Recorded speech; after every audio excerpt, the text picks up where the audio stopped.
All right.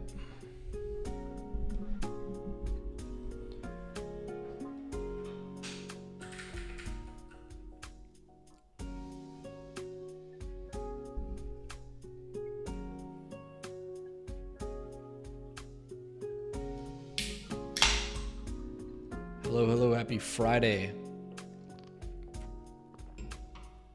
I realize I have a lot to do on this talk, so I need to get started.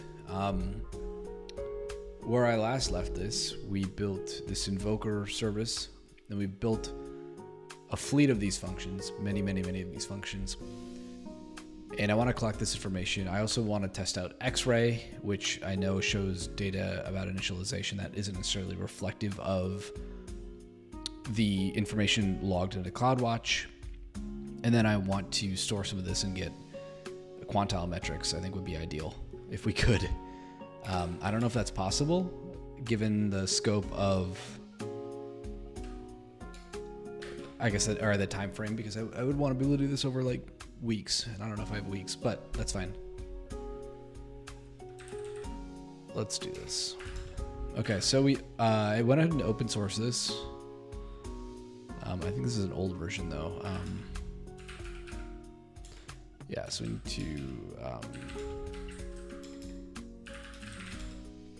need to delete that, and then I have to grab, what did I do? Yeah, so this little function is available open source now, which we'll use, but we need to write this information to DynamoDB, and one of the things I was thinking about was maybe using custom CloudWatch metrics, which could work. The only problem with that is they are kind of spendy, and I think DynamoDB would be totally free for this case. So I wonder if we can avoid that just for this situation.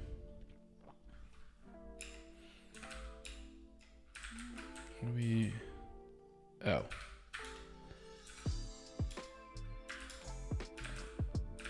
All right.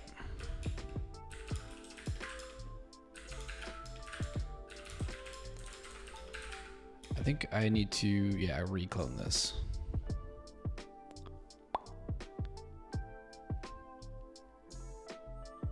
Okay.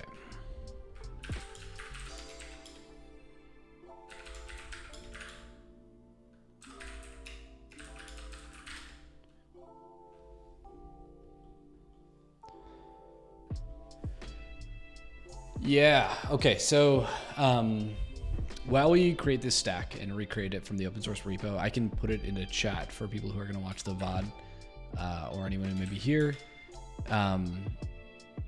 This is a project that lets us just trigger cold start and get the round trip time for the handler that I called. There's a little bit of lagging logic here, so it might be pretty hard to actually use, but I just want it to be open source so people can see if I made any mistakes. We use this to collect a bunch of data and continue to do so. We were tracking in iteration here, but this does not track end-to-end duration, so I want to make sure I can do that. And in order to do that, I need another function to invoke it, and we're doing it from the same region. So these functions all live in the same region.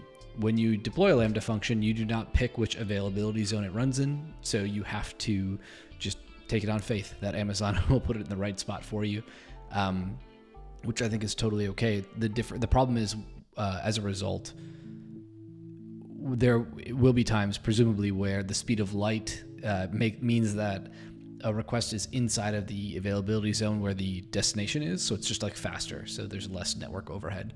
And I want to track this over a longer period of time to kind of control for that. In theory, that will impact every other function equally. In practice, I'm not sure. I also have some theories that a larger function in terms of memory size, so if you are invoking a 10 gigabyte function, that will take more time for the placement service, which determines where to invoke or where to begin a Lambda function. It will take more time for that to actually find a place. And as a result, find a place to run your code, and as a result, you can have like a longer cold start time. So some theories there. I suppose that's true. I've asked a few people, but because of the nature of the problem, which is sometimes it does, sometimes it doesn't. I don't expect them to document or like share that as anything public. Anyway, so let's go back here and curl this with a bunch of functions. So I tore this down already, and we got a new one here. Okay, invoke pipe to JQ. Let's see if this works. We're getting data back. Okay, that's pretty good. All right, pretty happy with this. This is all working. It's all great. So there actually, okay, there's like 3 things we should do. The first is this handler, this conditional if cold start awaits and updates the function handler, but it doesn't wait for that to complete. Can we do that? Lambda, all right, AWS SDK v3 lambda wait for config to complete. It's a long thing to Google. Lambda client configure wait for. There must be.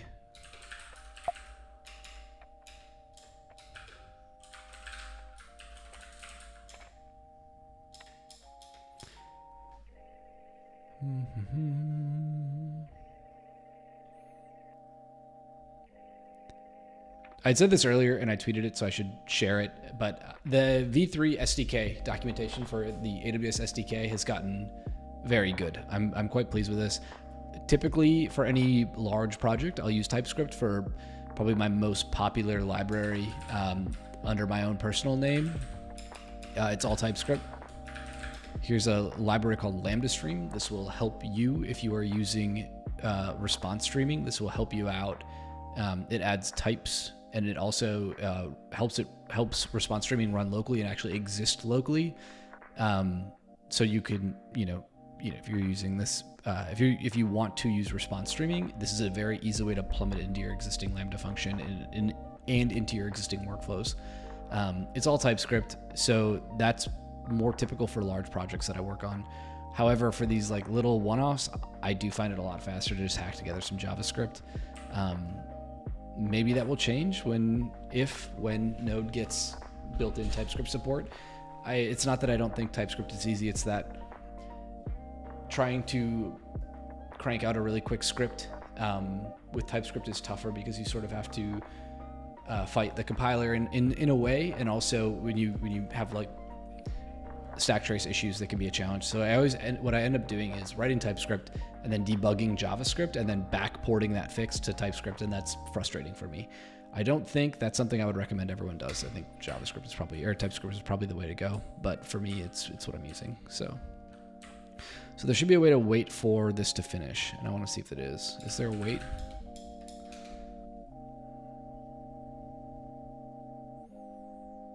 Maybe not. Maybe we just... Why don't I just put a delay in here? Let's write a little delay function. Const delay equal async, and then it takes, say, like millis. And I'm gonna always forget this. It's return set timeout promise.resolve.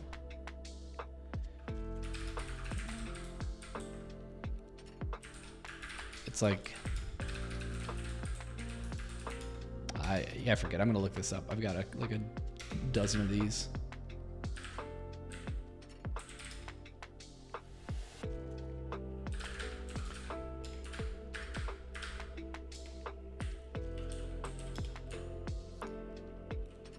Yeah, okay, I was right. And it doesn't, no, the promise, of course, yields a result, but we don't need the result. We need to set timeout with the result, and then it's that. Okay, I had almost all of it. You gotta give me some credit for that.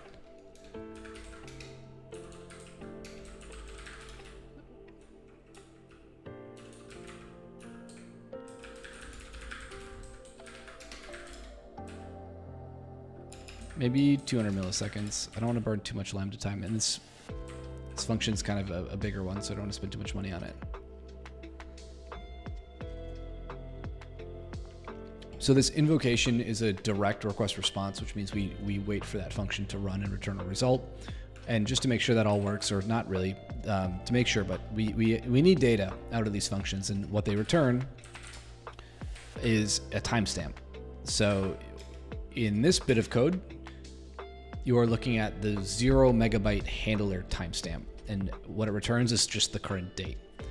And then the function that calls it grabs that information here, and you can see it parses it, and right here is where we grab that handler TS value. It's in it's in milliseconds.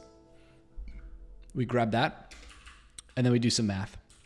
And we're doing the math so we can track how long it took the request to go from this function, the invoker function, to the system under test. And then at that point, the handler timestamp is recorded, and then that is returned in that response.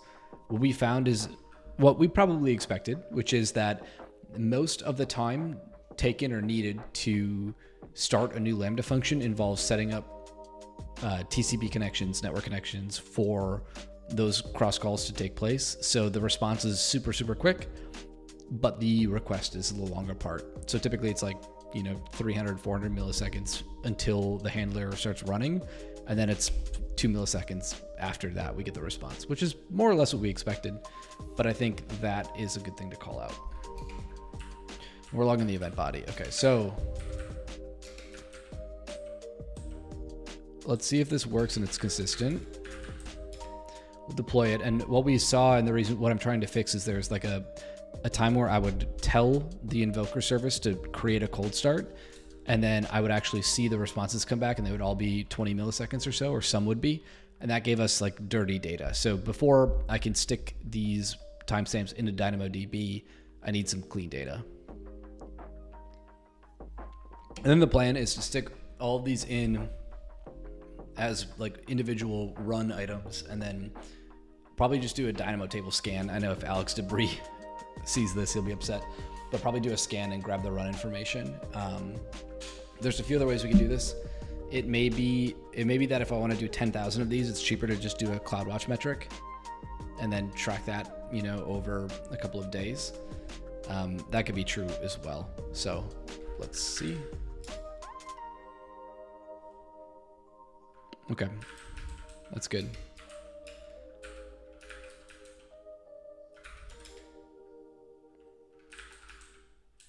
Okay. All right, that seems to be okay. One thing that occurred to me, and one of the reasons I wanted to stream at night for the first time or work on this at night, was that I suspect there is a little bit less demand in US East 1 where I'm testing on like a quiet Friday night. So I think it might make this this test just a bit faster. It might make these numbers just a bit faster. Correctly remembered, DynamoDB is A equals NoSQL. AWS is NoSQL DB. Hey, Jam Scala, thanks for joining. I appreciate that. Welcome to the stream. Yeah, it is. It's their NoSQL DynamoDB store. Dynamo is based on the Dynamo paper, but it's different. It's distinctly different. And they talk about how the Dynamo they run and the Dynamo in DynamoDB that you get is like a different product. However, it is a really, really cool piece of technology, and it effectively allows for, I would say, infinite scaling. I think a couple folks may push back on that, rightly so. But for most practical services, it's a pretty amazing, or for most practical use cases, it's an amazing service. Today and right now, I could just throw 10,000 rows of DynamoDB with no warning at all, and just ridiculous amounts of throughput can go into it, and then it just scales, which I think is really impressive.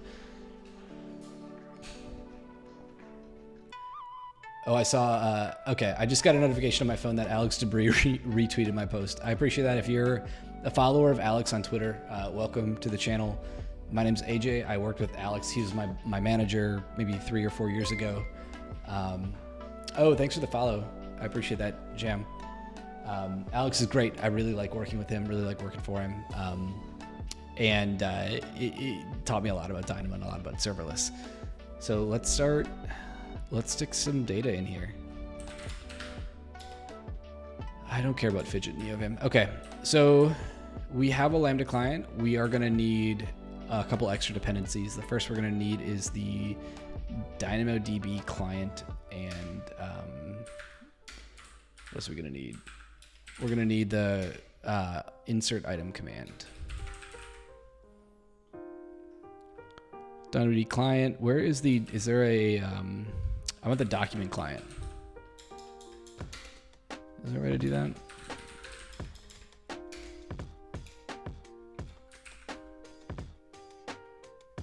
Oh, these are still, okay. So I don't love this. Where is their document DB or document client? So they have another client. If you're new to Dynamo, there's kind of two, there we go. There's kind of two SDKs for it. And the big difference, and the reason we like this better, is the built-in client is great, don't get me wrong, but I have to specify, because it's a highly scalable NoSQL store where there's not really a schema. You typically have to specify the string value and or the value type along with the value, which is kind of a pain to do. So you can do that all with Dynamo. Hey barrel roll, can't say for the stream. My rec would just be to log to CloudWatch. You can easily do the aggregation to CloudWatch insights. Yeah, I was thinking that too. That's why in the stream notes I had said I might just do CloudWatch. I might, and the other thing I can do, if you haven't done this before, CloudWatch has an embedded metric format, which is pretty slick. So you can just log with a certain format and it'll start to pick it up. Insights are good too, don't get me wrong. The problem with CloudWatch Insights is I hate the query language, and then I end up having to, having to like make ChatGPT write me a query all the time. I do want to do the fun way too, and part of the fun way is recording a clip of me doing something that Alex Sabri would hate, which is like a full table scan to get the results. And I got to be honest, so in the AWS Hero program, one of the things they give us is like a little bit of credits every year. So I have a little bit to burn. But yeah, you're right. I think for the sake of getting this done, and I am behind, I should probably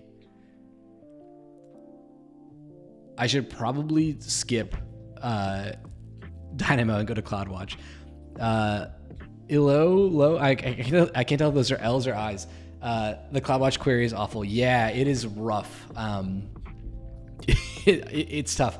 One of the things I love about the latest trend of large language models is that they make it so much easier to interact with poor query languages, because I can just tell the language model, like ChatGPT, what I want it to do, and it knows how to translate that. Power tools for EMF. Yeah, power tools will do is EMF the embedded log format? Or embedded metric format? Yeah, I don't even mind it. I've done it just pure, we can just do pure JavaScript.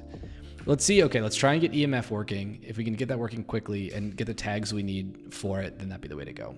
So okay. Sorry for everyone. I know I said Dynamo, but let's maybe just do CloudWatch to start. Because I think this will be faster. There's a Chrome plugin. Oh, I thought you said Chime plugin barrel roll. I was like, oh my God, a Chime plugin. Okay, so I was on a Chime call with the AWS Lambda team today. There's some really cool things happening I can't talk about, but reInvent will be awesome. Chime got good.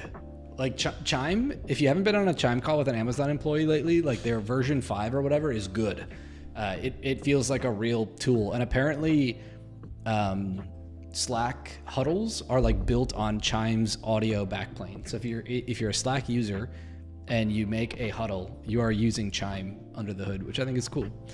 Chime doesn't really get much love, but it deserves it. Okay, let's do.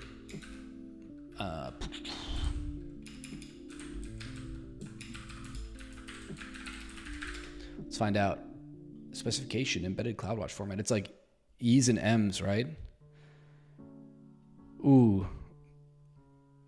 Okay, but can you just give me the metric? I needed probably a distribution metric. Underscore AWS timestamp metrics. Okay, this is reading an RFC though, barrel roll. I don't love this. There should be just a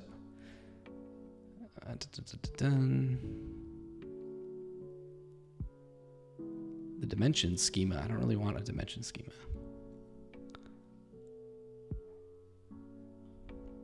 I could use power tools, but come on, it should be a console.log statement. I did this in Go a few years ago and it was super easy.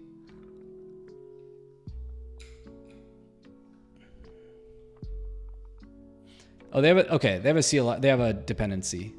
Or I'm sorry, they have like a logging tool we can use. Now I don't need to use power tools. I know me and Aitor Lessa are good buddies. I just posted a tweet with him, man. I don't need to use power tools for this though. I just need the node module. We can do this all with the magic of node modules. Oopsies.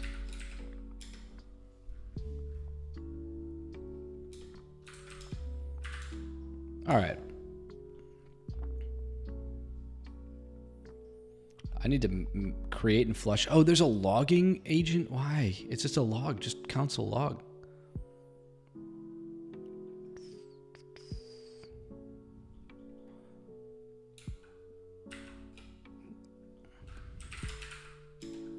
Okay, I do not care about fidget.neovim.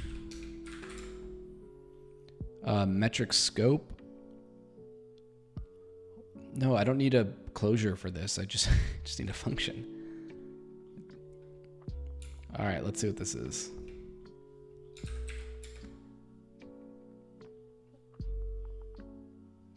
Aggregate up to 100 metrics. I know, I largely some blob. Okay, that's fine.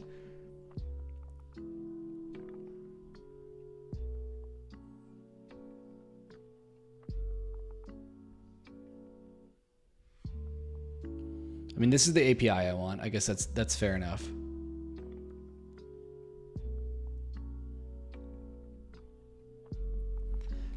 Is it that much easier to use? I mean, this seems fine. Unit.millis. I mean, I need to import units. That's okay. The metric scope thing is a little goofy.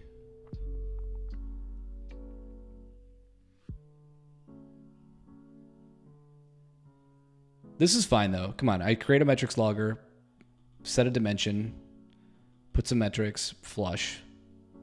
That seems okay. It can't be that bad. One thing I try to do. Let's see if this is working now. Let's do the curl. Actually, so let's go to. I want to show everyone. So I was trying this out with X-Ray because Barrel Roll was DMing me the other night, and he's right. There's definitely something in X-Ray that should be working here. But I couldn't get it to work. It was like throttling me and I was way under the sampling limit. And I know one of the things about X-Ray that is frustrating is that they have zero sampling control. You just get what they give you. And in this case, like I'm trying to collect actual data, which I know should be a metric, but I like to visualize it. I'm a visual person. And again, I have the metric or the credits to burn. But let's take a look at this Lambda function. Come on. Is this blinding everyone? Should we switch it over to dark mode? How do I even do that? This mode, dark mode.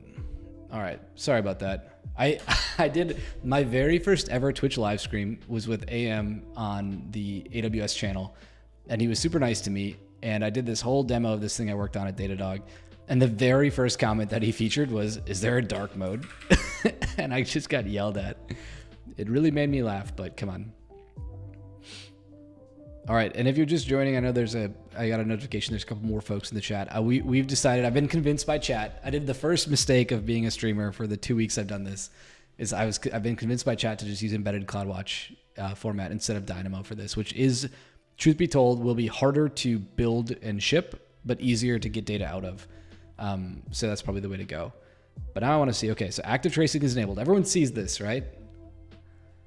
But then I already hit this today. Do we have a trace? Why? Okay, so just to be very clear, let's look at the metrics. In the last 3 hours, I've done a bunch of indications. At least 4, right? 1 there, 3 there. I have logs. 4 requests. I have no traces. Why do I have no traces? I don't understand this. And again, if I did something wrong, please chime in here. I don't understand. Like, I don't... Like, why are there not traces for this? This is really annoying. And even when I go to, so like at first I thought it was a query bug, right? So like I'm like, okay, I'll go over to CloudWatch trace or CloudWatch X-ray traces. There's none. none for the whole. And like I enable this on every service that I checked. So when I make the scroll call, I'm hitting, you know, 5 or 6 different services, and none of these are showing up. So I don't really know what that's about, but I think if we just do this embedded CloudWatch format, we'll figure it out. Anyway, okay, back to the docs. What do we need? Okay, we need to create a metrics logger. We need storage resolution. That seems a little scary.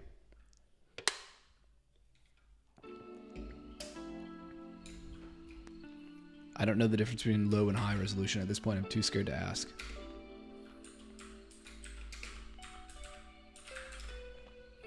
Okay. And I turned, yes, just to be very clear, the traces are on. Very, very, very clear here. We're in this function, configuration, active tracing enabled.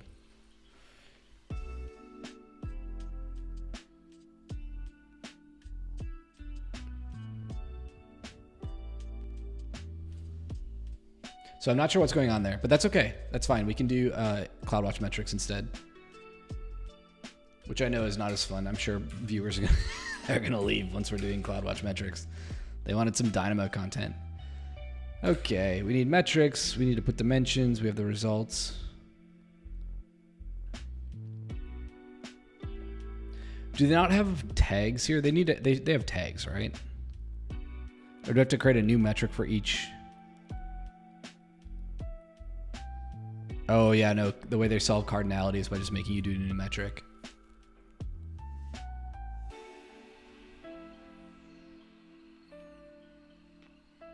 Oh, set property. Okay, that's what I need. Yeah, set property.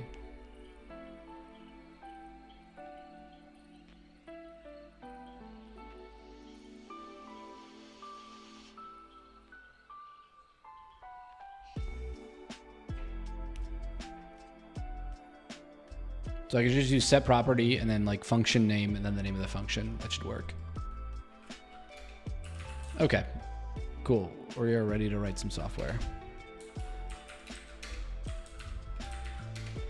Created a logger. Is set properties looks like a global though. It looks like it's like global for all of the metrics when I flush. Is there an example? So yeah, this is a property for one of these. So I need to do it for every. What I expect people to do is just be able to put a metric with a bunch of arbitrary tags, and then I should be able to filter by those tags, right? Like that's what you can do in the console. All right, I've already burned a half hour on this. Let's just find out. Put dimensions, service aggregator, request ID. Okay.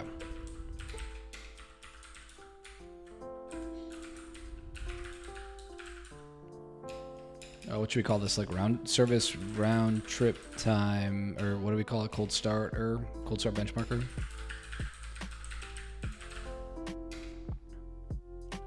So the thing that I would expect is that I can just do any number of metrics, but I'm guessing these are going to be custom per function name. It seems like I need to set that property.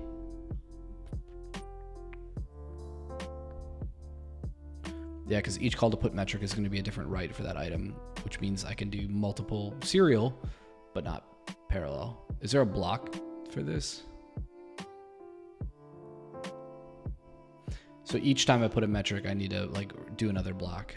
Okay, so we can do that. We can do like let's see what that is, because we're only doing 5. It's not that big of a deal. So for, what is it? I don't know.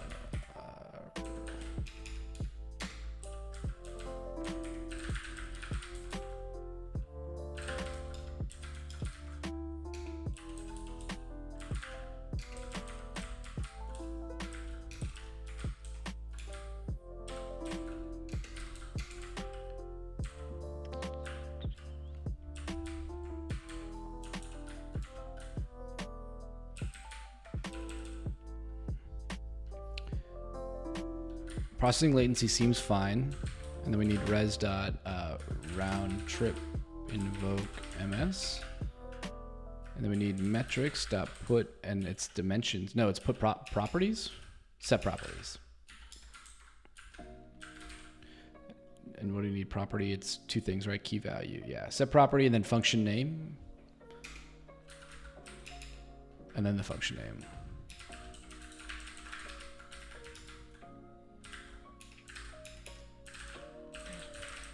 There's always two ways to look at building up hash maps in memory, and I do really prefer the explicitly named one versus the named by key, because you end up flipping and inverting all the time, which I think is a pain. Sorry, results. And then await metrics.flush. Should we just try this? Do we really think we just YOLO'd this and finished it? Yeah, why not? Let's find out. We created a bunch of metrics. That's gonna be expensive. What is it, $5 a month per metric? So I'm gonna just spend 25 bucks right here.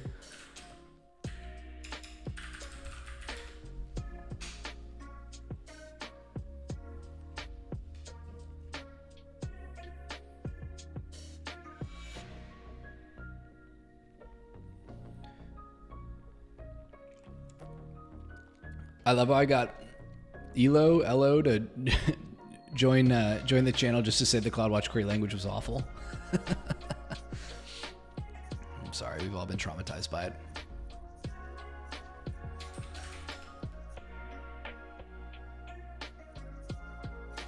Okay.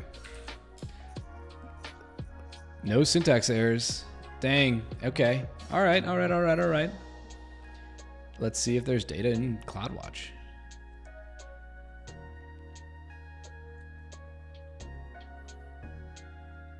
We should probably do this in metrics.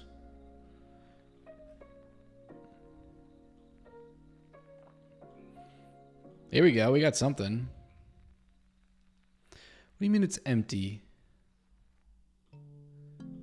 Is it taking time? Did it not work?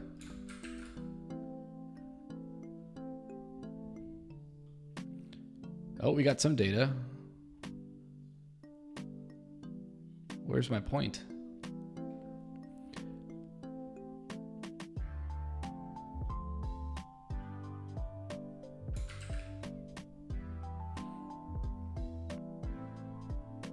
Something's off. I haven't done this in a minute. I don't want average. I want like... Is there any value here? It's 0 to 1. It looks like nothing was submitted. I wonder if I did something. I must have done something wrong. I'm sure this is my fault. I misread the code. Excuse me.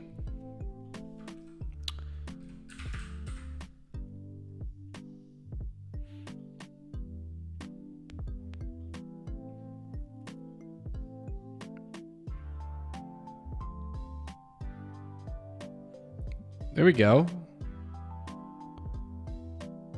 Oh, no.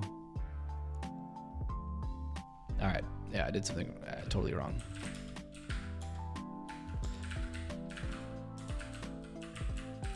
Obviously, I did something wrong. I need to add... how does put dimensions work? Can I add additional dimensions?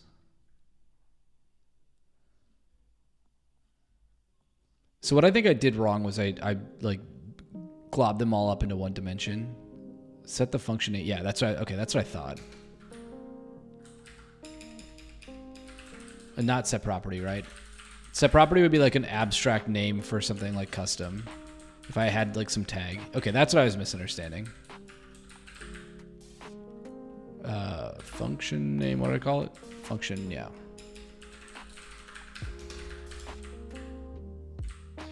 Barrel, you said you couldn't hang out. Thanks for hanging out. I should actually just keep this up because I'm sick of doing that. Okay, so, yeah, exactly. Oh, yeah.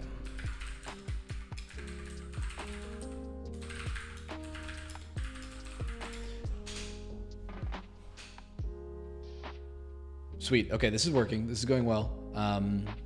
This will work, and I think we can store at least, if we wanted to, I guess we could write a little metrics query in Dynamo. That'd be pretty fun. I think you'd want to use like a log structured merge tree or like a no. Honestly, you'd probably just put it in S3 Because you just want to append to a file, right? And then when you want to query it, you query it.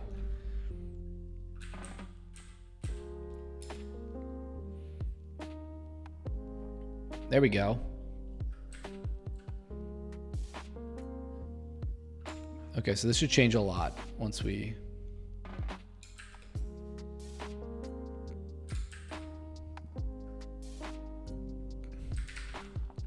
It's funny to me that I look at this and I'm like, oh yeah, this is totally wrong, but I couldn't figure that out from the actual dashboard.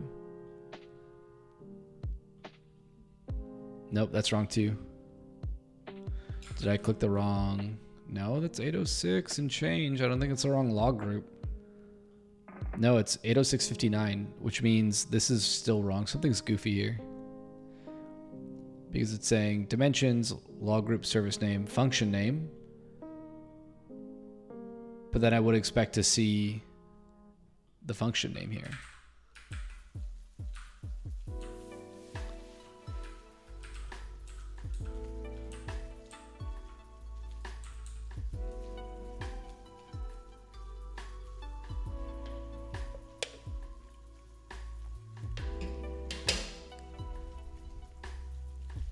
You know, like, wouldn't that be, you'd see the function name itself, and I don't see that at all. Because I would expect this to be like more nested with one per each function. So something's a little off.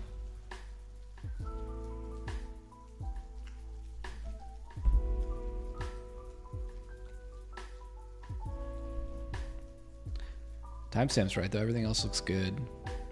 Of course it's coming from the library metrics, name processing. Unit, namespace, that's fine. Latency, all these numbers again look great. This looks great. The problem is that they should be individually tagged by like their function name. Or it says it should be, but they're definitely not.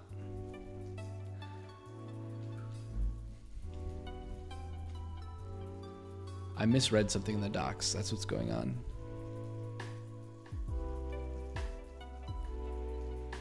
Oh, I see. So set property is only available in Insights, not in CloudWatch dashboard. That's fine.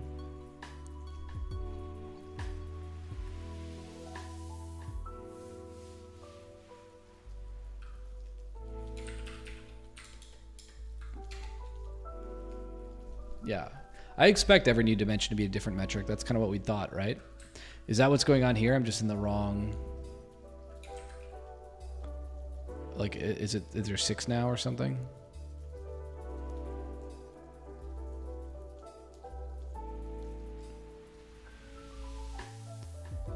Okay, it got actual data. It looks like it added them all up. I'm not sure what it's doing.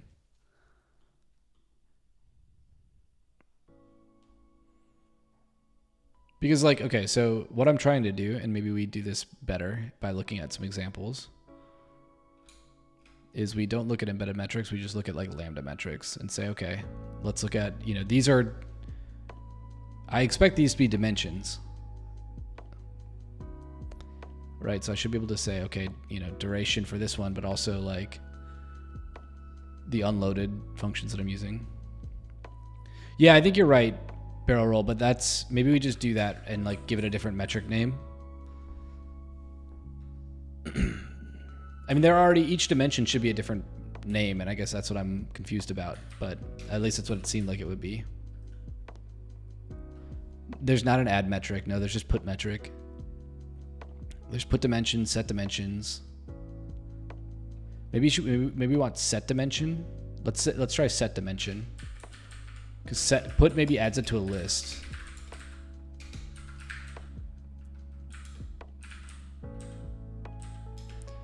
So I wonder if put is adding it to a list, maybe set. Yeah, barrel roll. No, it says it does that already. In the docs, it says, warning, every distinct value will create a new metric, which is what I would expect, like a high cardinality metric system to do. I mean, we did the same thing at Datadog, so that's typical.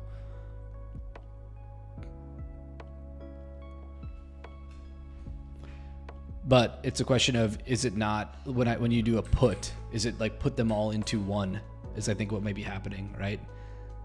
As in like a put, like an HTTP verb. No, I know, they're different metrics. I'm sorry, well, they may be. Let's find out. The easiest way I think so far that we figured out is to look at the log.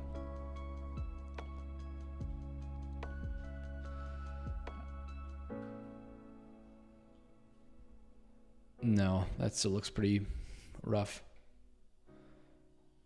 Okay.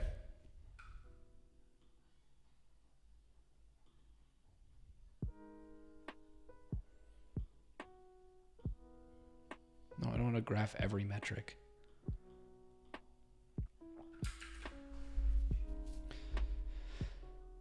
All right, maybe you're right. Let's just get rid of the set dimension and do like...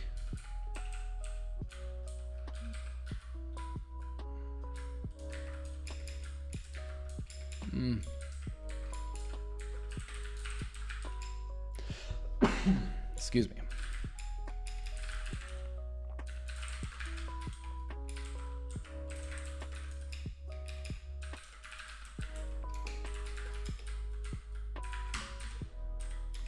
We'll try that. Spend some money. Spend some money. If you're joining us, you haven't been here before. My name is AJ Stivenberg. I'm an AWS hero. I work at Datadog, but right now I'm working on a talk for reInvent. If you're going, I hope you are. If you're going to make it to Las Vegas this year, !reInvent in the chat will tell you all about the talk I'm giving. We're going to be talking through the data we get from this. It is all about AWS Lambda cold starts. All right, we should have more metrics now. Come on, what do we got? All right, 813, that's the right log group. There we go. Okay, see, that's all we needed. You're right, barrel roll. Just skip the property stuff. Just do all the metrics. We should have a dozen of these now.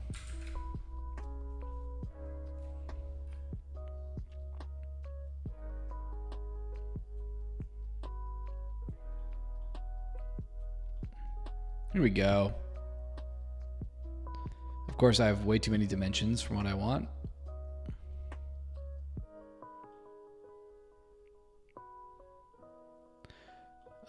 What? I don't want average.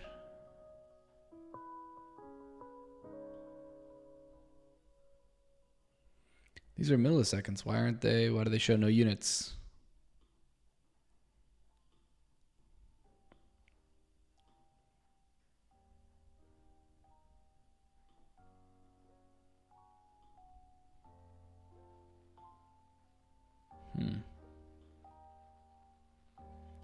Do I need more data? Maybe we need more data.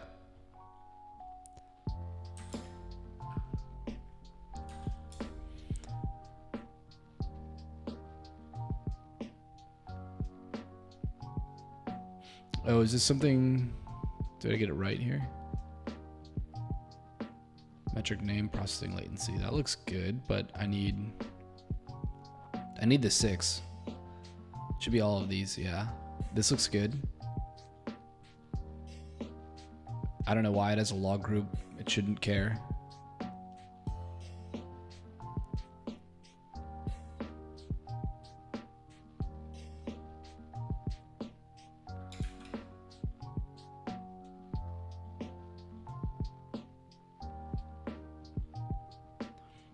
You know, I would expect to just, it's the last hour. Like, where's their, is there like last 5 minutes? Okay, here we go. Here we go. All right, we got data. Wait, where'd my dots go? It worked in the last 5. Where are they?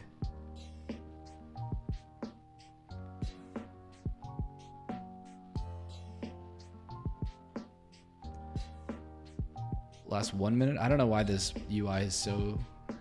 Can I just get numbers? Hey, that'll work. I'll take numbers. Oh, right. Period to 1 minute. I forgot about this. I need to do that. Oh, no, that didn't work. There we go. Oh. All right, thank you, Barrel Roll. Appreciate the help. It's been a while since I've used CloudWatch. Let's get a couple more data points in here. And throw more data at it. Should probably set it to an hour so we just get a little bit more. This is awesome. So a couple things we can already see. We've done a dozen of these points. 0 megabytes of node modules without loading anything. 327 milliseconds. That's the floor. Once you add any node modules,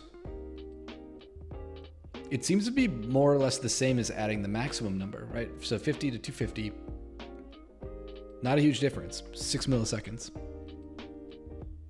Pretty cool. Pretty cool. Some variance here, of course. I would expect, I mean, plus or minus 100 milliseconds. The 327, I think, is a pretty good result. And I wonder if we go to if we add anything custom, like even if we add, say we added like one custom node module, I bet you we would see an increase there. Okay, this is great. Did this affect my bill? Should we find out? Probably did. Spend some credits on it. That's okay. Spend some of my own money on it. It's worth it.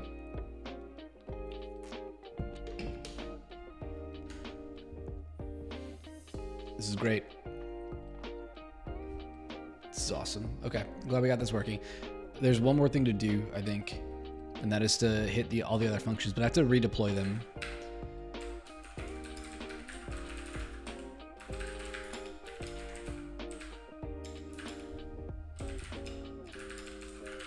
This should be the exact same.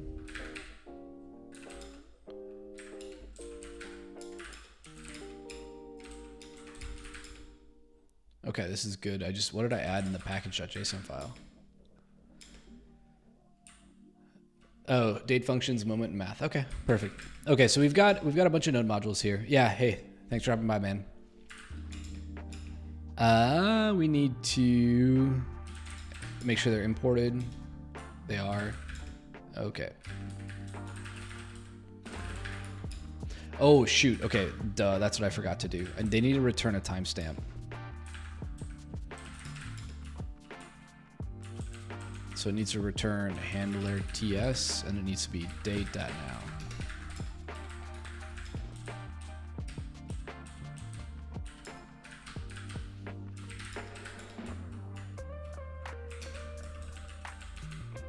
I think this is right?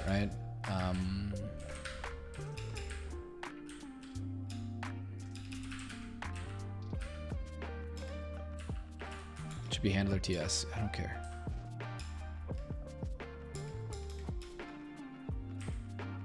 Yeah, handler TS, date on now. Okay, sweet. Sweet.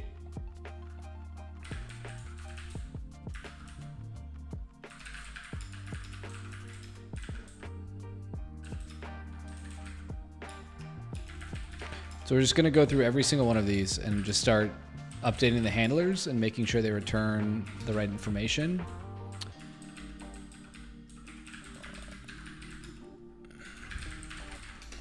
And deploying them.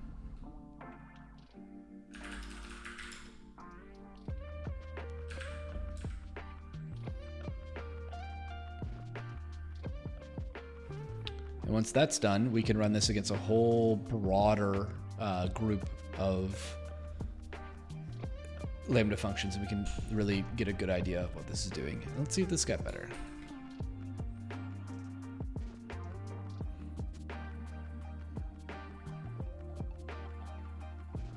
Nice, this is good.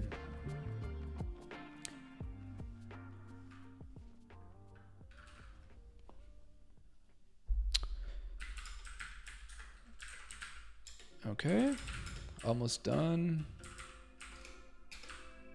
Nope. Do that every time.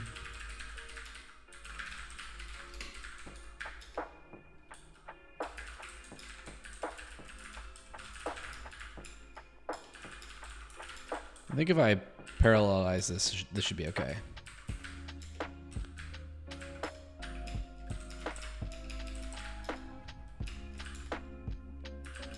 Oh, I don't have any tutored. Okay.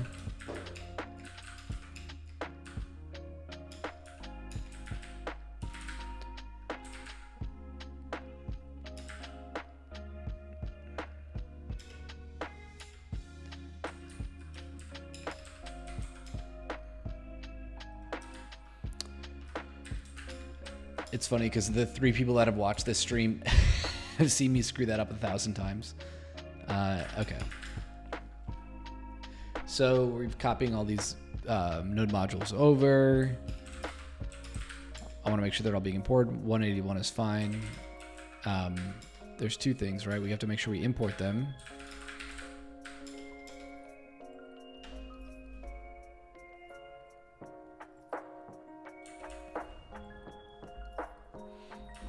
AWS SDK and serverless. This is fine.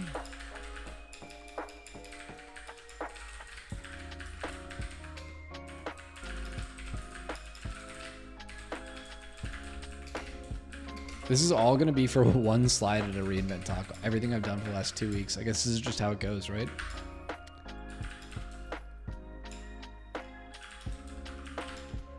Oh, shoot. I didn't. Oh, I did. Okay. I thought I forgot to set the handler, but we did it right. We did it. And we were returning the right thing here too. Yeah. Why is one? Wait. These are using the same things. 150 and okay. Hold on. These are the exact same pieces of code.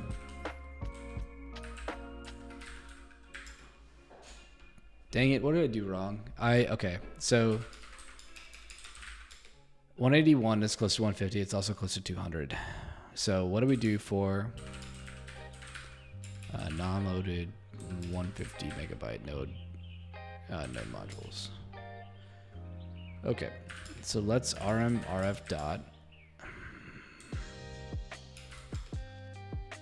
Yes, all 5 files. Thank you.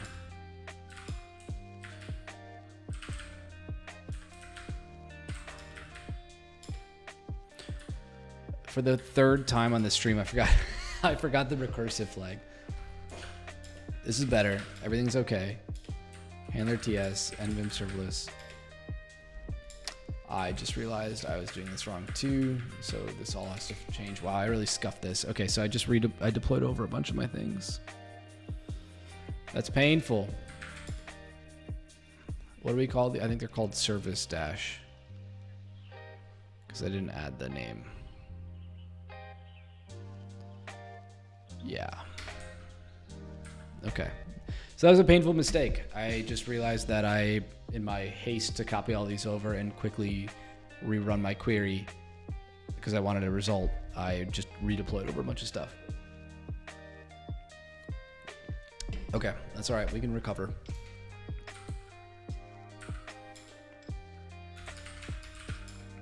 That's 155. That's better.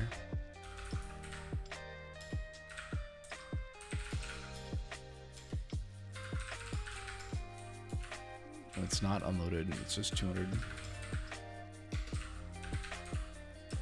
Okay. So we did 150. Okay, so all we should really have to fix is the 100 meg.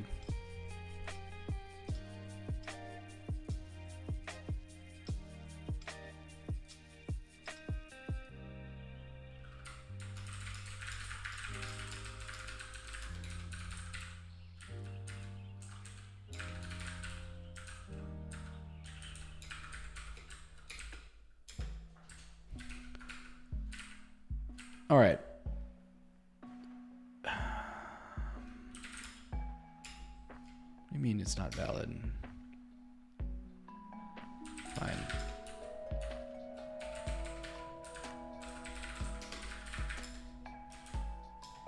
What do we call these before?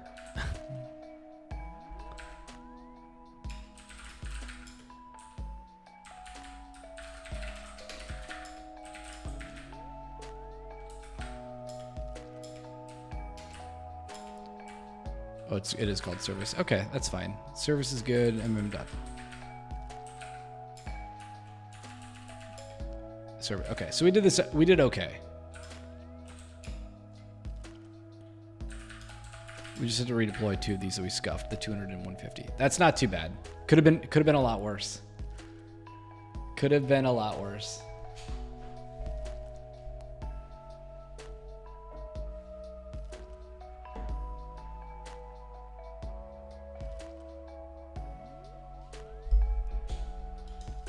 Let's see if our metrics change at all.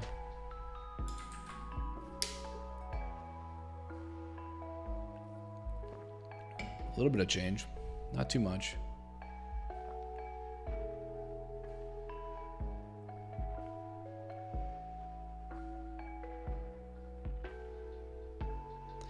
They're all so similar though, aren't they? They're just so similar.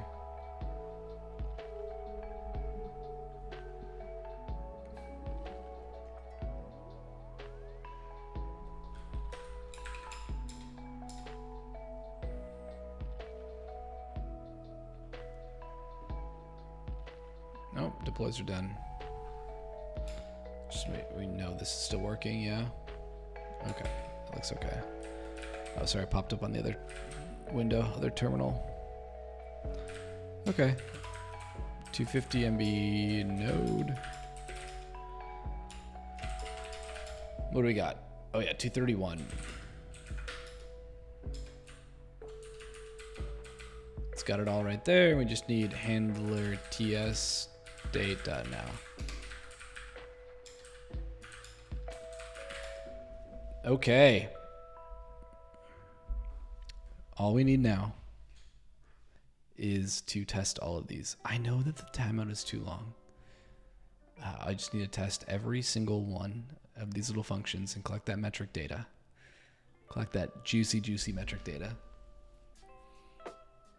And then I can create this one slide in my 1 hour talk, which is painful, but I guess it is what it is.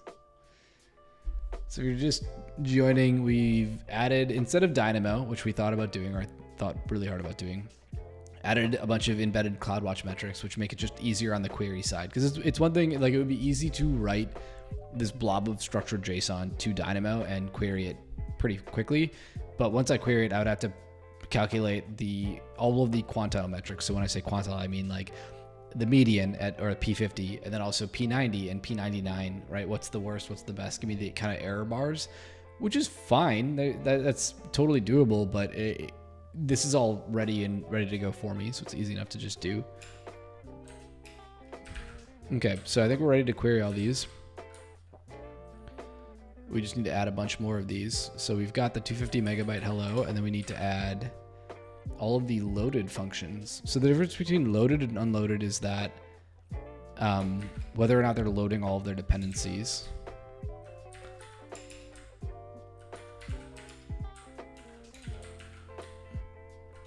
And we've done the unloaded, and we see a very tight grouping, which was kind of what I would expect. Python development night, Jamscar. Hey, thanks, man. Appreciate it. And I appreciate you dropping the follow and stopping by.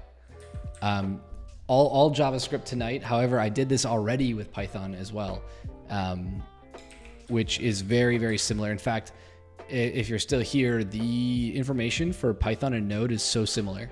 And I think the reason is that this is all syscalls. This is all just straight copying bytes from one location to another. So they're very, very similar in terms of data.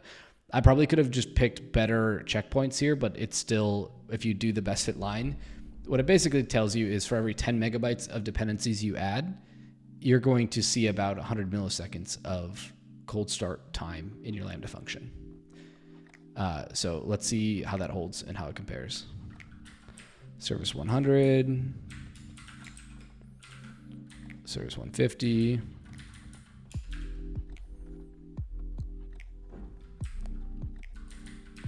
Oopsies. 200 and 250. Okay. If I didn't miss anything here, I'll be so happy. This worked the very first time yesterday, or on Thursday. I was pretty pleased. Might be working. Oh my God, it worked. That totally worked. This didn't. That is a warm start.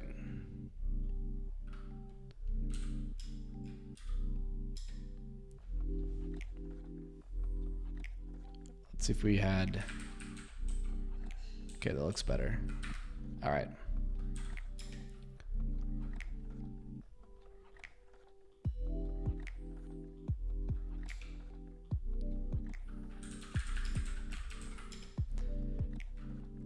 All of this is looking good. I'm glad this is working. So now I can let all of this run overnight or over a couple of days, which I think is perfect.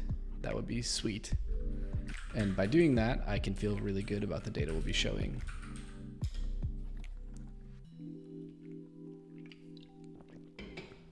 Awesome. Should we see what we get? Should have a bunch more metrics. There we go.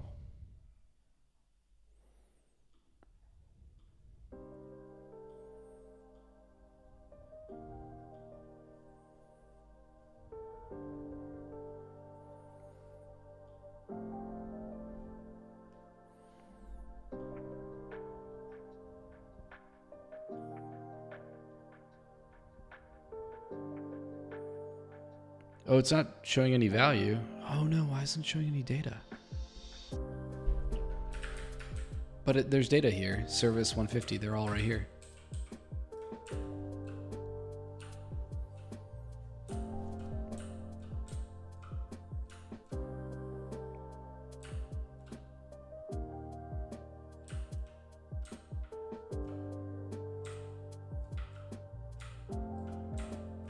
Why are these empty?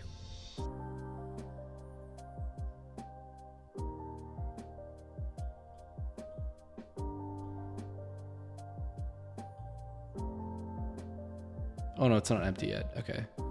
It's got a point. It's just empty for that time. There we go. So we just need more data. More data, less resolution.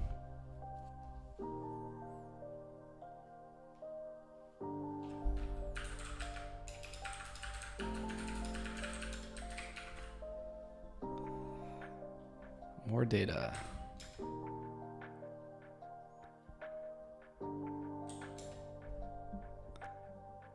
I'm actually going to be super pleased with this progress tonight. Although I think Dynamo would have been more fun.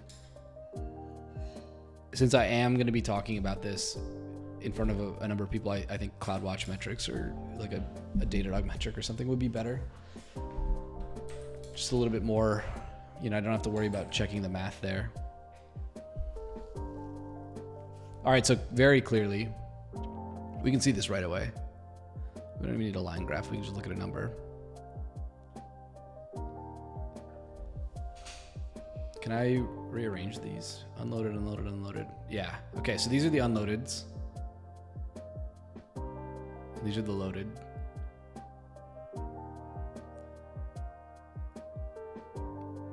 Give it some time to bake, and I think we're going to see a pretty interesting trend here.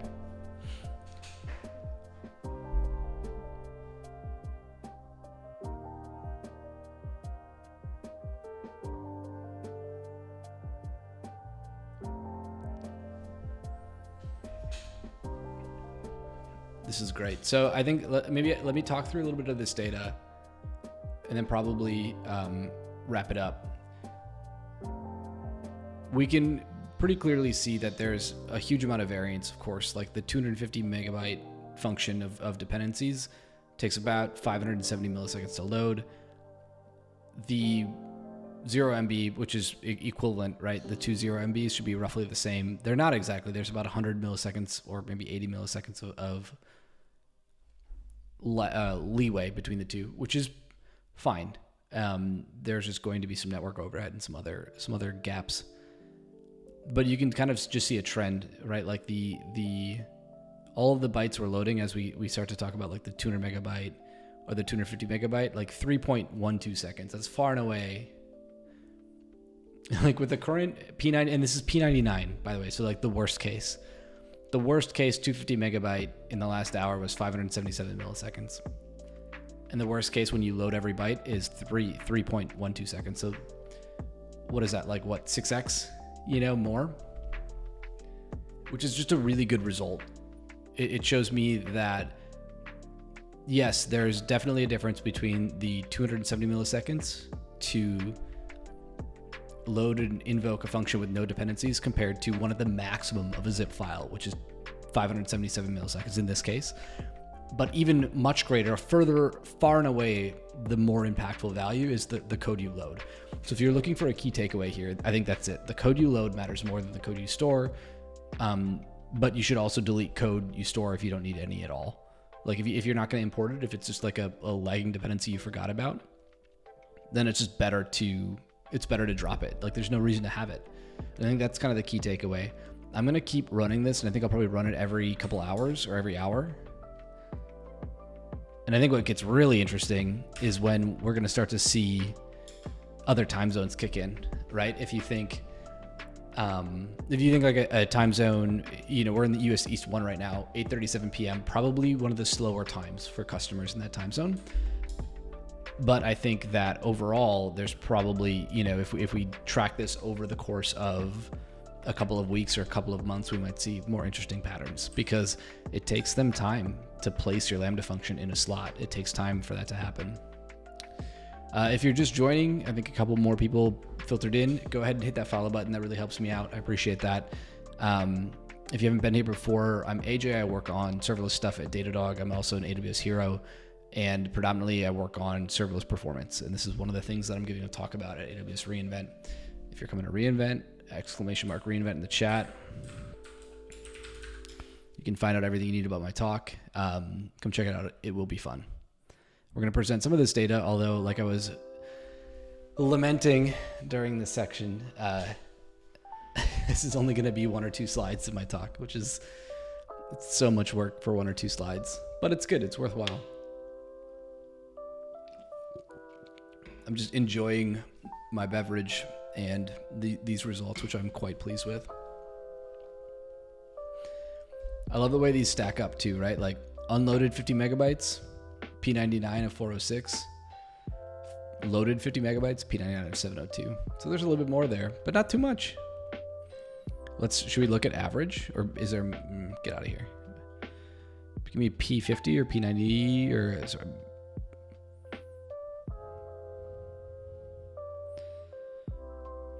Fine, average is fine. Yeah, even a cleaner result there, right?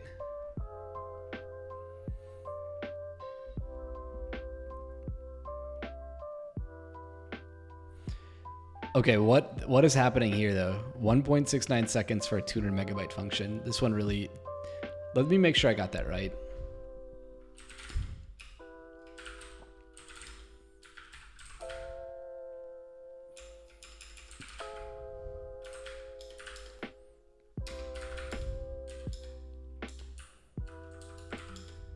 Yep, no, there's nothing here. I want to make sure though, because I may have accidentally overwritten it. Maybe that's what happened. It seems like this is a big gap, and 1.69 seconds is something that's just, yeah, we've never seen anything like that. So I wonder if I accidentally, that's when I over deployed it. That's okay, that happens. I deployed code I didn't mean to. I don't think that's the first time for anyone. Well, this is deploying and we're waiting 30 seconds or so. If anyone has a question about AWS or their serverless project they're working on, feel free to drop in the chat. I'm happy to answer questions. I've gotten, since doing this, one of the things I think I've noticed the most is I've gotten a lot of DMs. Way more than I expected, like a dozen DMs already for like 4 streams. Some with questions, some with people confirming what they've seen, or asking to test something. So if you have a question, or if you have something you've seen or you want to talk about, please, if you don't want to drop it in chat, feel free to DM me. Get some more data.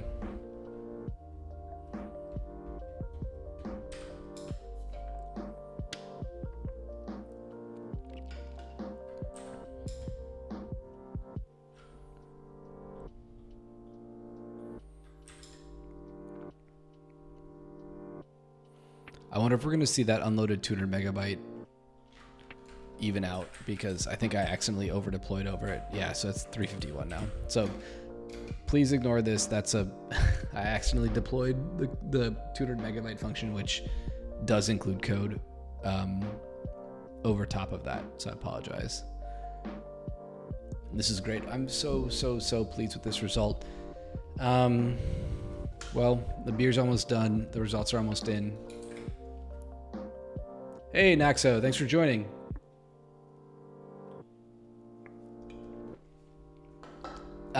Instead of Dynamo, I know I changed a lot from what I promised I was going to do at the stream, but Barrel Roll convinced me to change it, and actually he was right, and I put in that Twitch chat, or in the Twitter post, that I wasn't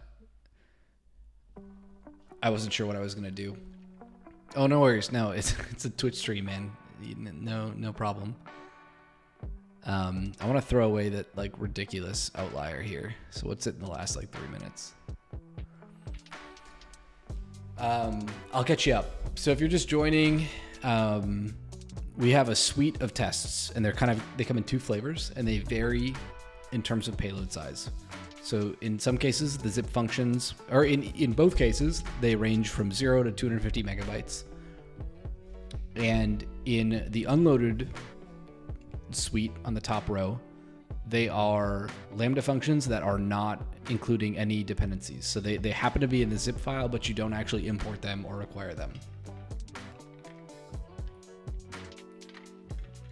In the bottom row, we are tracking functions which do load code, and we are looking at the exact same like node modules in each, right? So the 50 and the 50 megabyte unloaded and 50 megabyte unloaded have the exact same node modules, but they just have different. Some import, some don't, right? Either they load the node modules, or they don't load the node modules. So the idea is, what's the difference between just between whether or not you import the code or don't import the code? And what we're seeing is that, of course, or what we would expect, which is importing the code, is kind of the biggest factor. But one thing they don't really tell you, and then we can clearly see here, is that there is definitely time to load copy your bytes into that micro VM. And I think there was a little confusion here and a little misinformation or like misunderstanding that copying bytes wasn't counted in terms of init duration, and that's true. It's not counted, but it doesn't mean it doesn't slow down your Lambda function. And I do think that's a big misconception. Users think, a lot of Lambda customers think that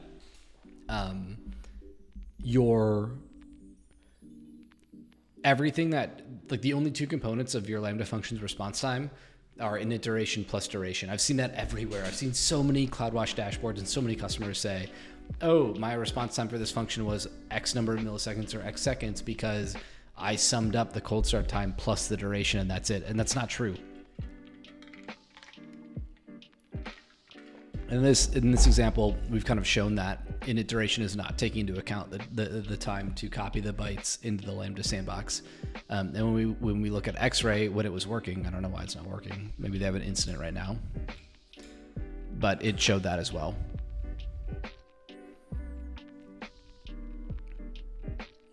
I don't know why I have 0 traces. I literally have it on. I just showed everyone in Twitch that it's turned on. And we can look again. Where was it? It was unloaded 250 megabyte.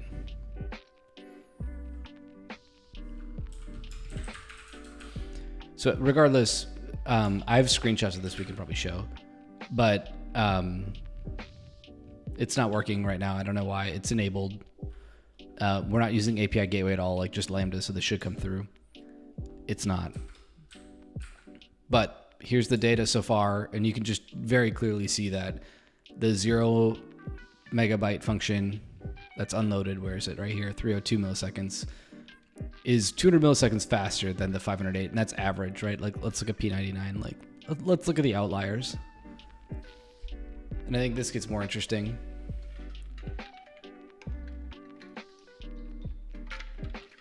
And this tells a very clear story.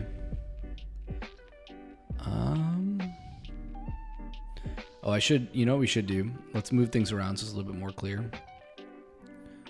So let's do 0 all the way at the top. And then we'll bring this down, 250 down.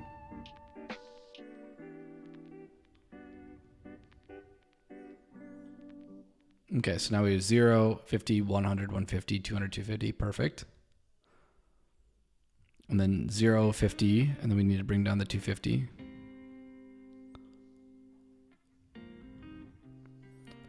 Hello, Python U.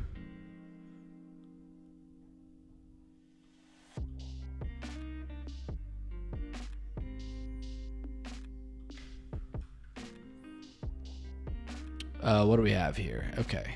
Is this a better order? Yeah, I think this is a better order, isn't it? Look a little bit longer.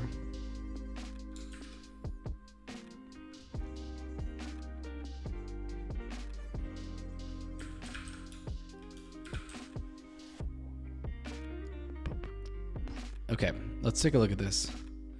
That's a joke. Sorry, I don't know what's a joke, but that's fine. Okay.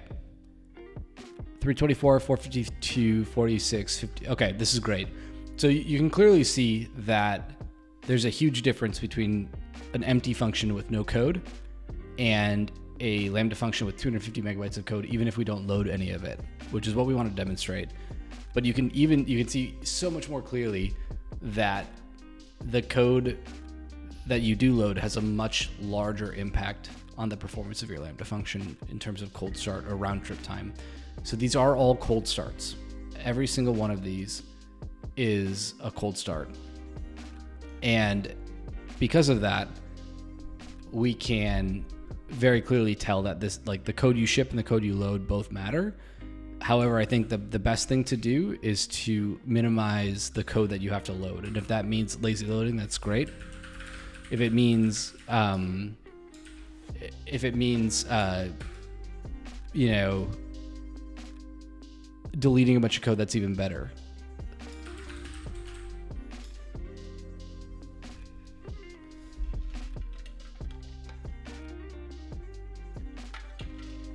And yeah, I'm pretty pleased with how this turned out. I want to just hit a couple more requests.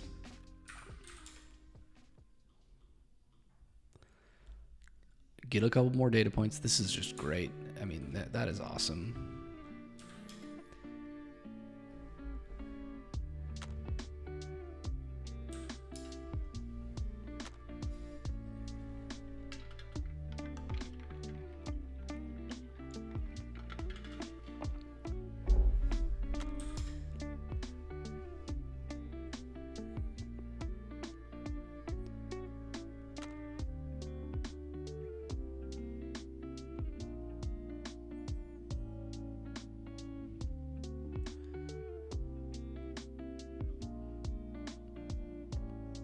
I don't love how they don't connect these lines. I mean, I guess it makes sense because I was talking for a while over it, but it would be cool if they had a more smooth process.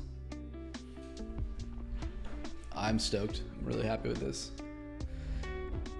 If you're just joining and haven't before, go ahead and hit that follow button. My name's AJ. I'm staff engineer at Datadog, and I work on performance for serverless. That's kind of my role. I'll be giving this talk at reInvent, and I'm excited to show some of this data. This is so cool. Really excited about this. I mean, yeah, I just have to keep sending requests to it and getting cleaner data. What's the cost of running on Docker, for example? Can you, Naxa, can you clarify that just a little bit? Because like there's a few, like a few ways I could interpret that, like cost in terms of, like additional overhead. Is that what you're kind of asking?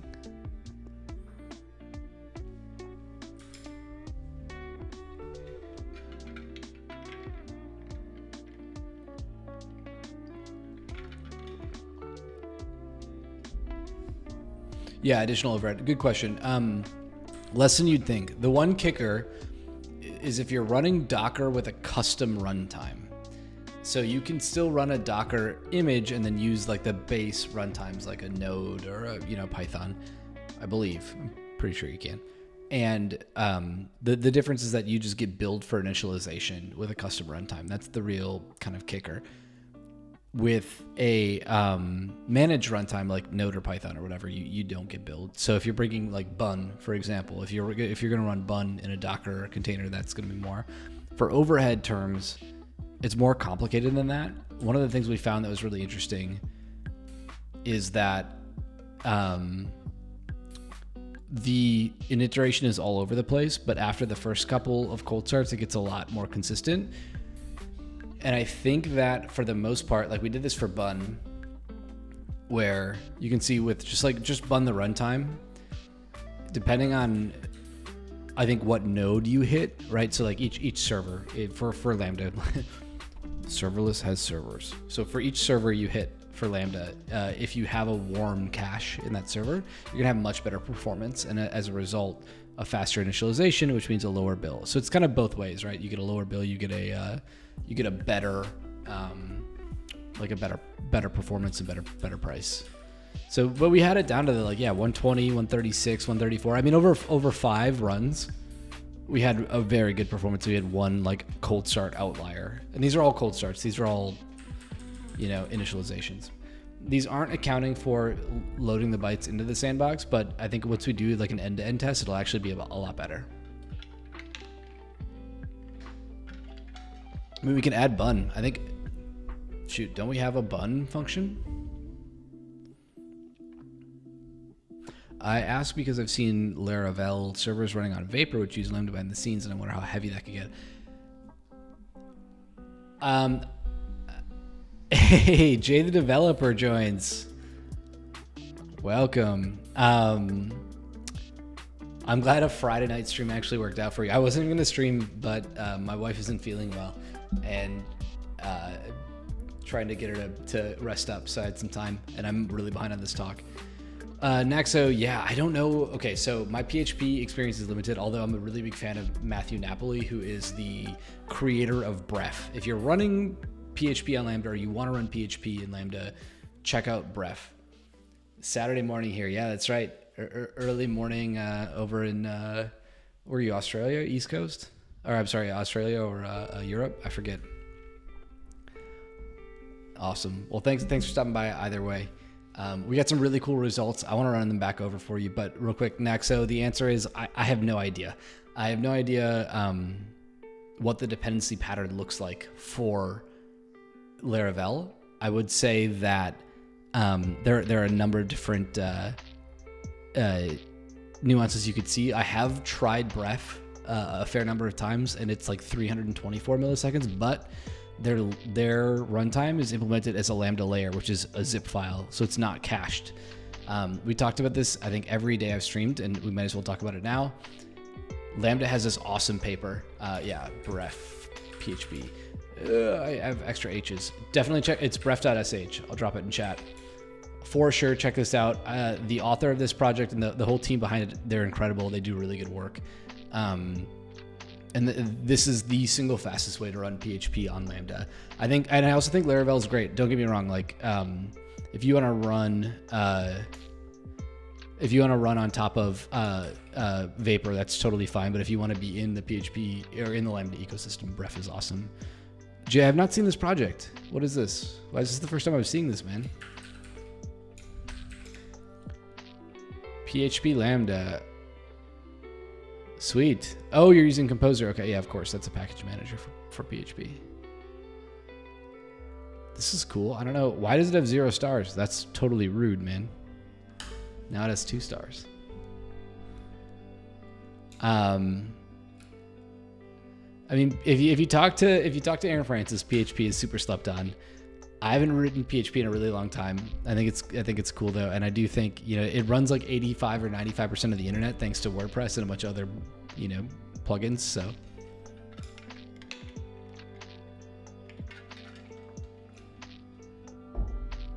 Bref with API gateway, need a template for base stuff at work. Yeah, it makes perfect sense.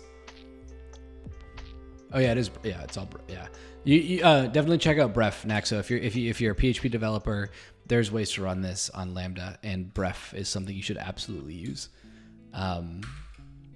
Okay, so containers. Why I think Matthew Napoli should explore containers. This paper is new, May 24th, 2023. So 6-7 months old. I met with Mark in Seattle a couple of weeks ago and asked him a lot about this paper. And I think the coolest thing was how they solved this problem in a vertical full stack way. And the idea is, okay, we have to solve everything, right? We have to solve the fact that container images are much bigger. We have to solve the fact that people share a bunch of the same code amongst container images, and they're kind of built in these things called layers, which are actually tarballs. And we also have to solve the fact that Firecracker wasn't, or AWS Lambda and Firecracker weren't invented for this to work well. So you have these super sparse images, which means there's like lots of blocks, lots of bytes allocated, but little pockets of density, if you could imagine that, right? Like maybe imagine like a really bad chocolate chip cookie with only little bits of, chocolate chunks, or like cookie dough ice cream with only like tiny little bits of cookie dough in the vanilla. That is what sparse containers are like too, right? So you get a big scoop and there's only like a couple chunks of the stuff you love. So they have to solve this. And the way they solve this is 2 parts, or well, like 3 parts. The first is they have to be able to load at a block level. So they load only the chunks they need. It seems like they were able to do this kind of out of the box, right? So they've got some interface with the hypervisor that can do this. It just knows how to grab the bytes it needs. It's like a remote file system. What do they call that? Yeah, overlay FS. So they extended ext4 and made this work. That's awesome. That's one awesome thing that you can do when you're like a distinguished engineer at AWS. Like I think both Greenwood, Danilov, and Brooker, I think all these people are either principal, senior principal, or distinguished engineers. The second is deduplication without trust. So they call this convergent encryption. And the idea is how everyone's image they upload can be encrypted and then also done in a way where it's hashed. So even if I don't have the keys for your 512 kilobyte chunk, I can compare like the hash for your chunk and my chunk and see if it's the same. So that's key, right? That's key number 2. Key number 1, you have to load block by block. Key number 2, I need to be able to tell in a multi-tenant distributed system if your blocks and my blocks are the same. Key number 3 is I need to cache popular blocks. And this is not a secret for any large distributed system, right?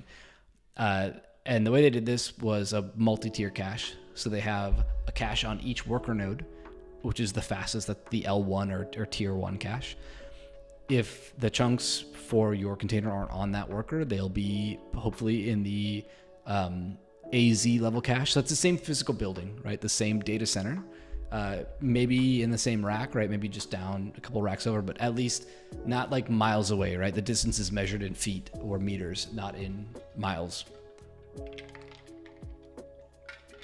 And finally, the source of truth is S3, in which, of course, chunks can be scattered across the entire region, every AZ in the region using erasure coding. But that's like the source of truth. So they have this like LRU cache in the AZ. I assume that the worker cache is also LRU cache. It may be less sophisticated. It may just be like a hot cache and they have some affinity. But they found basically that the L1 cache can hold the L1 cache on any given worker in Lambda has between 50 and 90% of the bytes you need to run your Lambda container even before you upload them. That's awesome. Like that's just a damn cool stat. And then of course like the L2 cache has more, and then everything is the L3. So that's 0 and up. It's just a cool, I don't know. So that's why I think Bref on a container image would probably perform better, because more people would use it. If they're all running it in a container image, that means those bytes are going to be shared.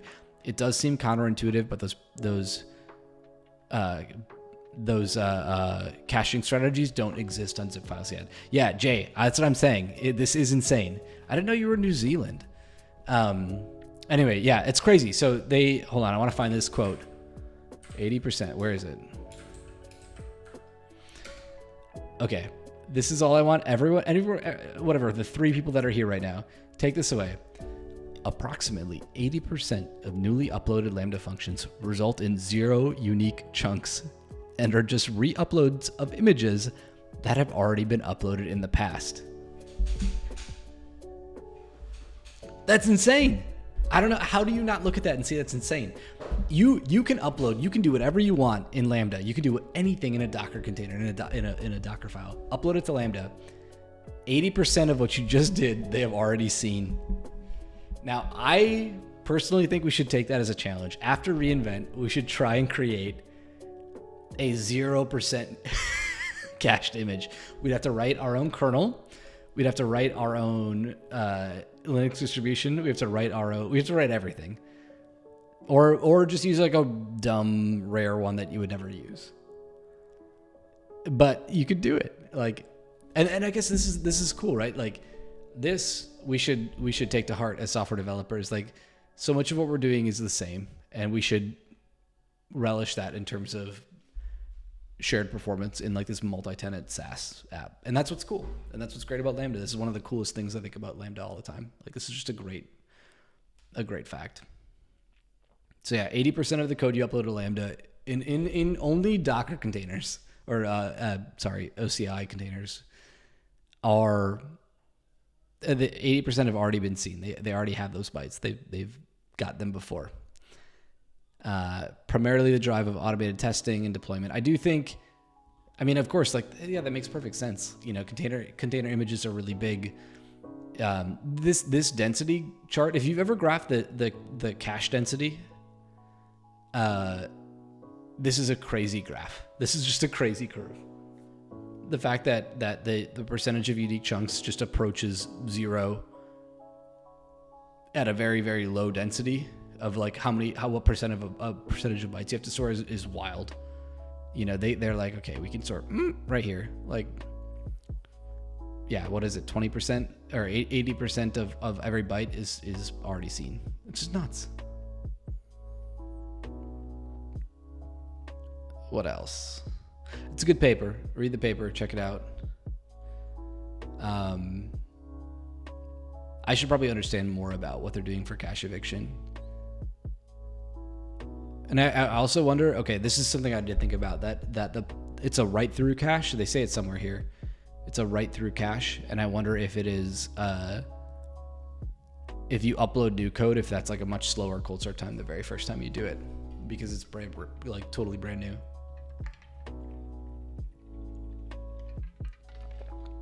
They're talking about a bunch of other performance improvements, like AVX 512, which is what, like the assembly or the instruction set for some. Yeah, it's a different instruction set.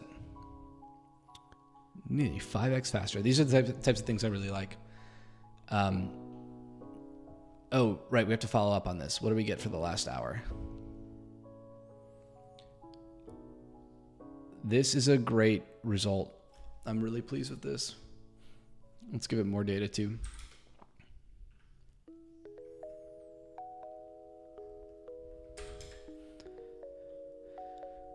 So yeah, if you're just joining, sorry, we're kind of wrapping up here. What we did today was, instead of what I planned to do, which was to put all of this data into Dynamo, I just wanted to skip it and write it straight to CloudWatch. CloudWatch supports this embedded metric format. It makes it really easy to get the percentile metrics, which is what I really want, right? Like P90, P99, median, or P50 time for the latency of 0 to 250 megabyte Lambda functions, either loading code or not loading code. And what we learned is a pretty cool, result. If we are not loading any code, we get about a 300 to 350 millisecond round trip time. Oh, I got a bunch of questions. Jay, is there a reason Lambda can't get any faster startup times using 5.0? We are we are copy pasta kings. Let's embrace that. Why can't Lambda get any faster? Okay. I have a friend at Fly. I should really ping him. He just had a baby, and I just don't mess with new dads. But I do need to reach out and ask him about that, because I think I'm sure there are a bunch of reasons why, and I can ask my friends at AWS too. I can ask like the Lambda team and try to figure out what potentially caused, like why, when we know Firecracker can boot up in, I think they claim like 50 milliseconds or something, right? Like, what is it? It's like 50 milliseconds or 60. It's like very, very fast. I thought they claimed it in their README. Whatever. It's super fast. Like, why does it take so long? And I think there are just so many reasons. And I like why can Fly do better, or can they do better? I think they totally can. And I think you can even take this a step further, right? Like, another team that I think is executing really well in the serverless space is Cloudflare and the Workers team. Workers are awesome. They run in V8 isolates. They are not Node. So it's not running a full Node process. It's not a Node application or Node system. So you don't have the same runtime, which means you don't have any of the same APIs you're used to. But if you can do high level things, or you're doing like request response, kind of pure HTTP, or you're doing like header rewriting, you can ship stuff to Cloudflare and have ridiculously slow, or basically no cold starts, because the isolate parent process is already running and can spin up effectively an isolated promise, or like an isolated event in the event loop. Oh yeah, I did see the announcement about Hyperdrive. Hyperdrive is cool. It is, from what I can read about it, it's a acceleration tool for database pooling and database connections. However, I'm actually a little less stoked on it, because I think the caching layer is probably what makes their stats much better. So they said they do two things. The one thing I'm super excited about, which is they're managing it's a connection pool for you, which I think is great. And you need to be able to do for any kind of serverless application. I mean, this is what RDS proxy solves. This is what like PlanetScale does for you too. Hold on, where is this? Where do they talk about this? There's two things. The second thing they talk about is they have a bunch of caching for read queries. Yeah, so when they talk about their stats, yeah, and 8x, no, again, the 8x improvement is huge. But when they talk about their like overall utilization stats, I wonder how much of that is caching. Where do you see the 8x thing though? 6 to 8x for uncached queries and writes. Okay. I must have missed this. I thought that was a much smaller number. That is super cool. I mean, if that pays off, that's huge.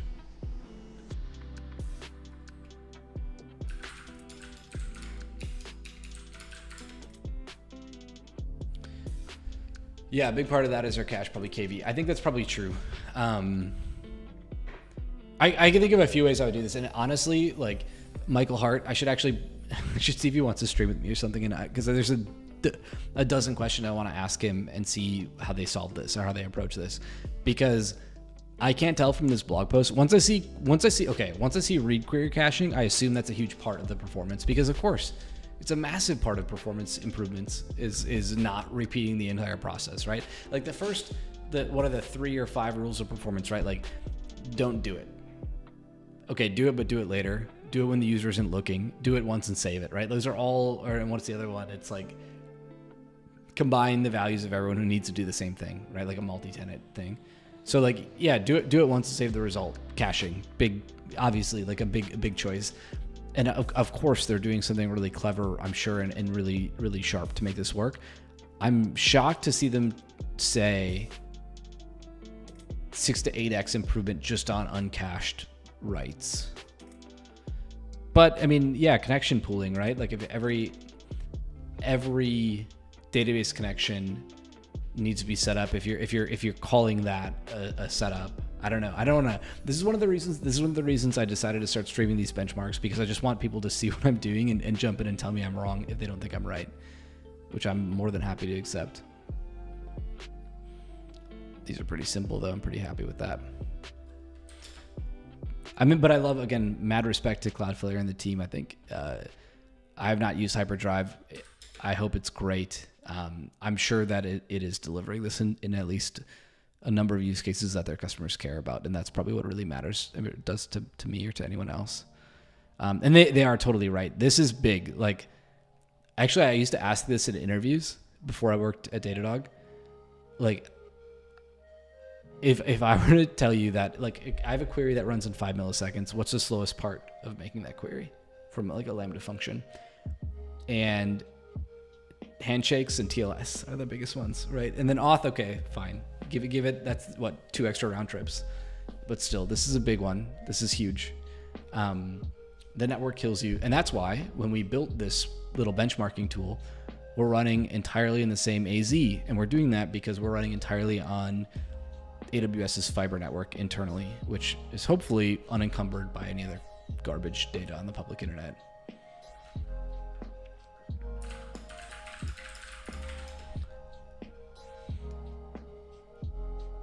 Oh man, I already streamed like 40 minutes longer than I planned. I'm just so happy to see this. Like, this is great. I'm glad I got this working. I should have probably done this in Dynamo because I think viewers probably wanted to see it, but this is sick. When I refresh it, does it change my order? Oh, it doesn't. Okay, thankfully. That's good. This is great. For those joining, we're benchmarking 0 to 250 megabyte functions. We're either loading all the code or not loading the code. All I want you to take away from the stream, if you just clicked, load less code. If you have to ship code, if you have to include code because one customer might need it, or you have a conditional branch that sometimes runs and executes a bunch of stuff in Lambda, but not in all of them, especially like a mono Lambda function, please consider lazy loading. I wrote 2 blog posts about this. Daxo, you're good, man. No worries. I said earlier, I don't mess with new dads. You do whatever you got to do. What was I saying? I was saying, okay, so what I was saying was there's a very clear result between a maximally configured zip file with 250 megabytes of code you don't use compared to 250 megabytes of dependencies that you load every single thing, you import every single thing. And it huge, I mean, 3x, more than 3x, like 3.5 or 4x difference. Which tells me that you should really, even if you do have to ship a dependency, if you do have to include a dependency, don't include all of it if you don't have to. So I've talked about this a lot. I'm going to be talking about this in my re:Invent talk. Lazy loading. This is a big thing you can do. You can do this in any any interpreted programming language. Actually, you can do this in any dynamically linked language too, which would not include Go. But if you build like a C++ program and you're linking against something in glibc, you can totally do this. But wrap your calls for dependencies you barely use in a conditional. And I'll give you the example. Here's the classic example. We have a customer. His name's AJ. He's a real pain in the ass. He demands that every time someone for his tenant key or his tenant writes to our API, we publish to SNS. Fine, we'll do that. The problem is that we're a multi-tenant SaaS app and we have hundreds of customers, maybe thousands of customers, and only 1% or 5% or 10% of our requests are for AJ. But every single time any Lambda function has to spin up for any cold start that ever occurs, we have to load the SNS library for AJ. What do you pay for that? Well, I built this feature for Datadog. It's called cold start tracing. This allows you to see the impact of every single dependency that you load in your Lambda function, how long it takes, and which other dependencies it loads. It's a tree. So you can see that once we load the SNS client, we're going to add 50 milliseconds straight to our cold start time every single time we load it. But if we don't need to do that for any request because AJ's not here, this request maybe isn't for AJ, we can defer that. And the way we do that is we wrap this import statement or this require statement in a conditional. So typically you'd put these all at the top of your file, but there's nothing preventing you from wrapping that in a method and then calling it. Now, I know what you think. You'd think, okay, if I call this 3 or 4 times, it's going to continue to call require. That's totally fine. Node and Python and every Ruby, every interpreter language doesn't redo imports. They're cached globally in the either like the interpreter, like the global interpreter, or in the memory of the main process.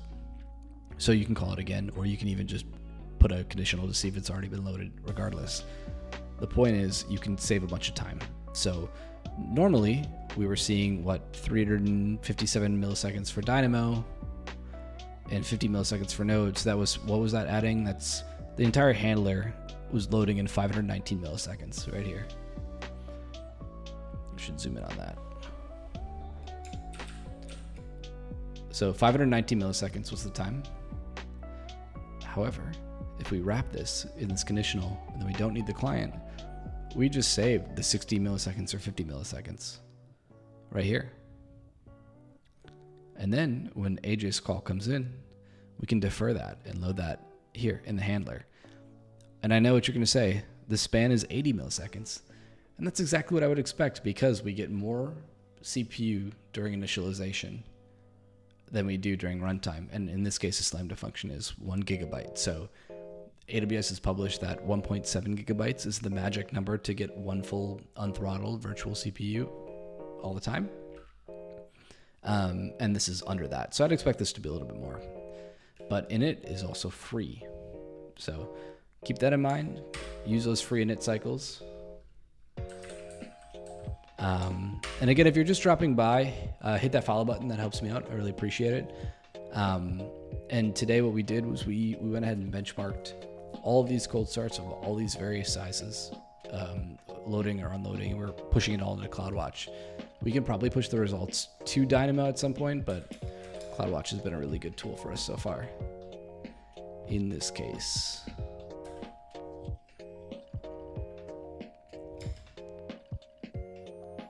uh, 1.7 gigabyte is the magic number. 1 gigabyte will give you like 3/4 of a vCPU in my experience.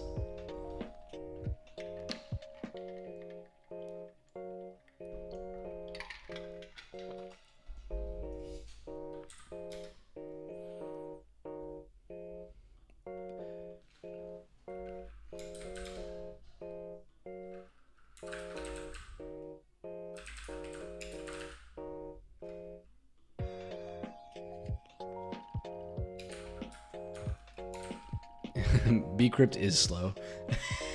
It's designed to be slow. Like the algorithm is designed so that you can make it run more iterations so that it keeps up with Moore's law. But you shouldn't need to anymore because Moore's law is broken.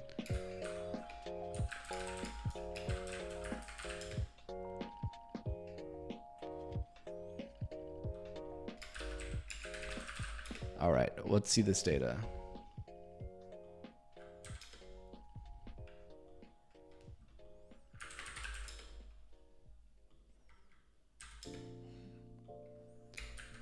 I'm just stoked. This is such a good result.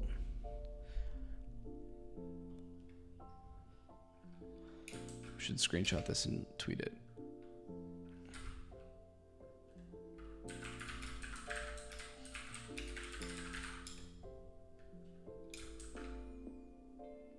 This would take a lot longer than I had thought or hoped for, and I feel like I could have done this a lot faster with other tools, but I work for those other tools, so I didn't really want to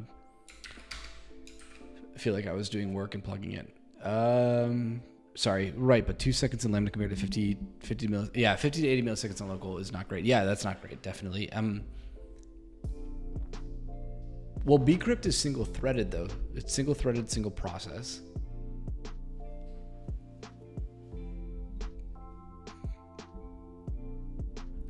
I would expect if you had 1.7...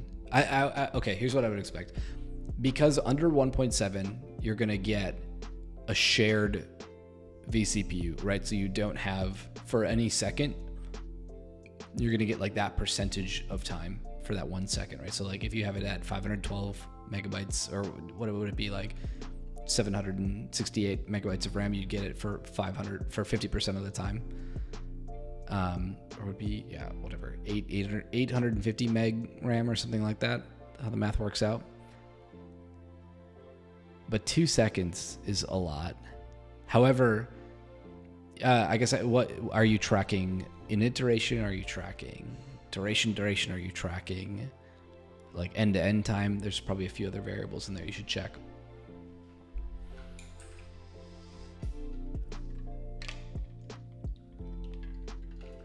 The other thing you can do is run a profiler on your code.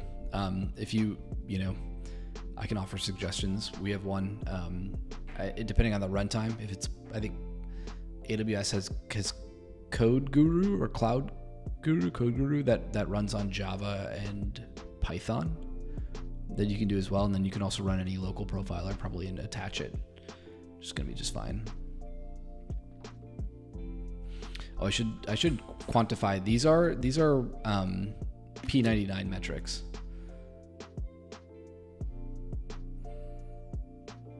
Golang, yeah.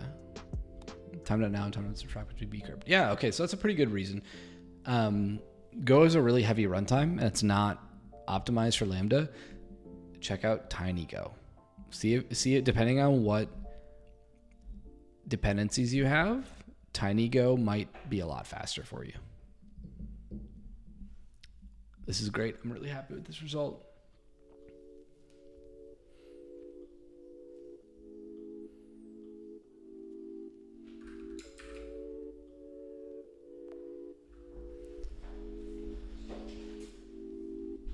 All right, I have to start thinking about what's next. So what do? Let's write this out. We did build this. We built this. Okay. Have results for loaded and unloaded RTT.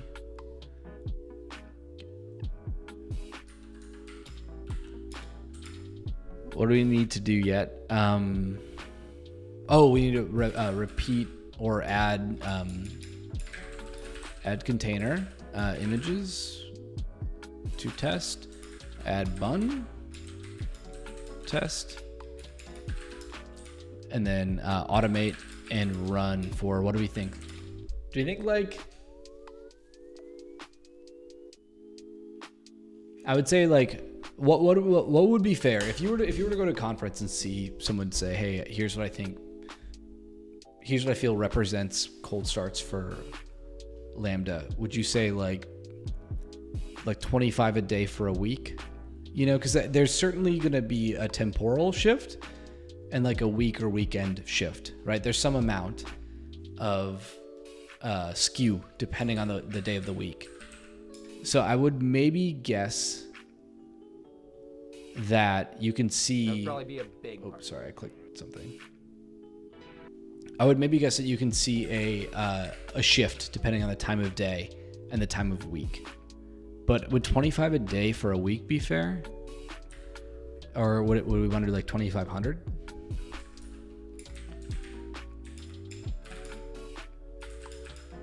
Maybe 2,500 a day for a week would be more fair. I mean, we can do whatever. Like who cares? I'll pay the money. I don't think I can do the math, but I don't think it's that much. Yeah, so let's do 2,500 a day. Oh, I keep forgetting I'm such a bad streamer. Hi, if you're just joining, hit that follow button. That helps me out. I appreciate that. I'm wrapping up now, but we just finished automating this test framework. This is testing Lambda functions with tons of different configurations in terms of both the amount of data we're deploying. These aren't RAM configurations. This is like dependencies. So far, I've tested all of these with the same amount of RAM, but maybe we automate and run across different. Maybe that's a different thing, right? Like, and run with various RAM config. I think I've already proven this. I did like a little side quest. So we saw that it didn't matter for initialization. And the reason, and I think Jay, if you're a Go developer, you probably know this, like, all of your static initialization, even Go, right? Go has this init phase. When you load a class, Go has a static init phase where it does like allocation. That's all single threaded. Like it's single process, single threaded. So it's locked to one thread of execution. That's true for Python as well. That's true for Node as well. It's true for Ruby as well. Loading code and initializing an application or a binary is going to be single threaded. So that's just the rules of the road. So I think after a certain point, it means nothing to have more RAM. I think the biggest thing is not swapping during init. So I'll definitely be talking about that. You can see this in Lambda. If you're heavily swapping during initialization, even in just like CloudWatch, like logs, you're going to see this in the report line. You'll see memory used equal or greater to memory size. And in that case, you're swapping. I think a lot of people in Lambda expect that swap can happen, or swap doesn't happen. And in fact, once you hit the memory limit, it will just kick you off or like kill the Lambda function. That's not true. If you run out of memory and you're still trying to allocate bytes, and you can't release anything, like the garbage collector can't release anything, then yeah, Lambda will kill your function, but it will actually swap for a while. So I think that's what we'll talk about later. But that would be good to see. Various RAMs, just to config. Can attest, yeah, try to keep the budget and the binary size, keep my init phase consistent. Yeah, absolutely. I mean, that's the way to go, right? Like, and especially you want to minimize that. And power tuning, if you haven't tried power tuning, it's a great project to test.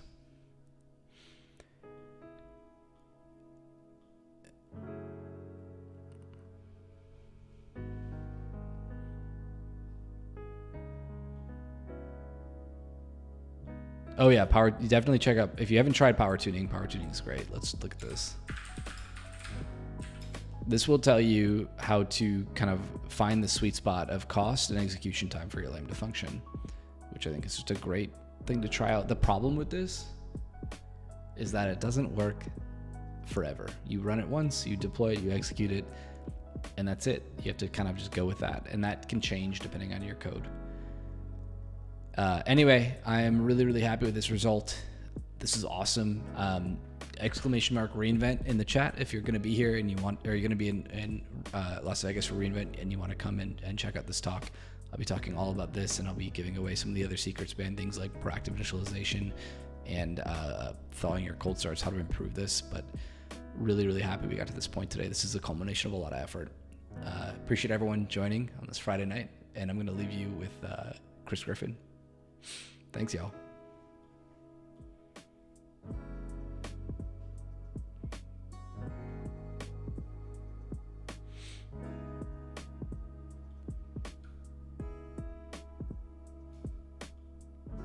Every other day. AJ Maybe even every day. Rated my stream with 4 viewers. So yeah, that's the level of effort I'm not willing to put in.